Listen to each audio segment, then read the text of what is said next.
شهادت میدهد بجز از خدای واحد خدایی نیست.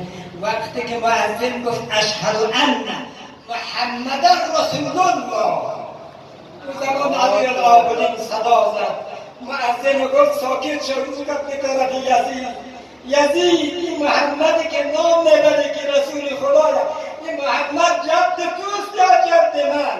اگر این محمد جد من است چرا ما را این قدر ذلیل کرده ای؟ چرا این که